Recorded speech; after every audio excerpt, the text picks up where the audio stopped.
the IMF and World Bank are getting ready to hold their annual meetings in Marrakesh, Morocco next week.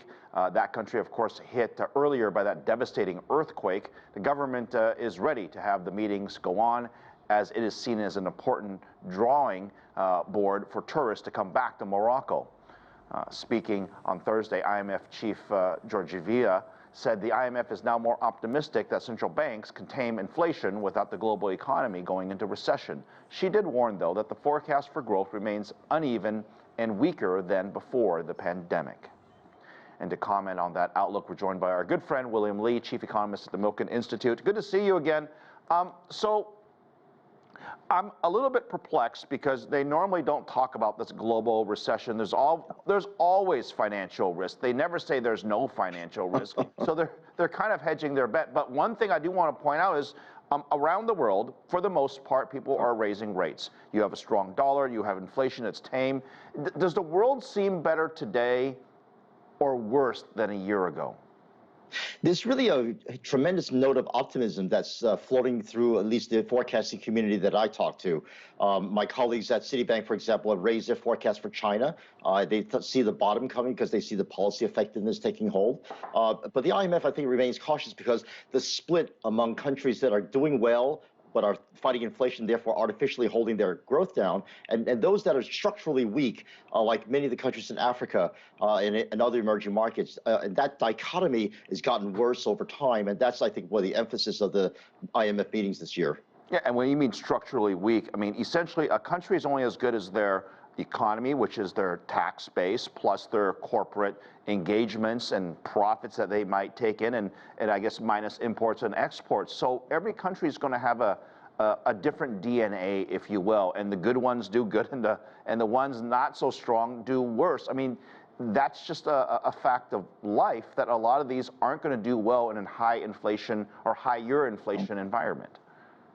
The country's DNA, as you say, accounts for a lot of its internal and natural growth rate, but its environment also helps to make it either better than it could be or worse than it could be.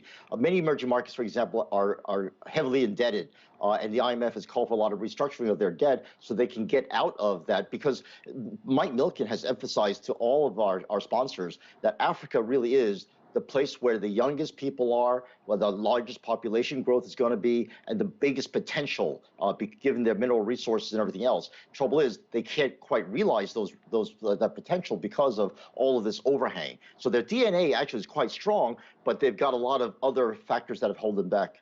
Do you care about? Do you guys watch the U.S. dollar? I mean, I know obviously it affects imports and exports, and there's a little bit of oil play there, but some are saying because of the strong dollar, that might ultimately negatively impact global growth. Is that true? Well, actually, a strong dollar just means that countries are having a difficult time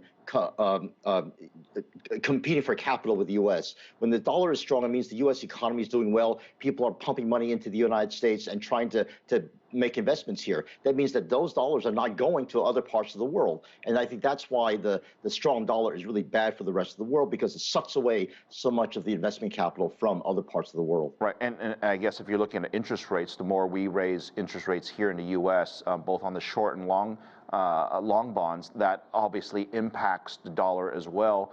There's a lot of people saying that these high rates are going to cause a recession in the U.S. and ultimately to other parts of the world.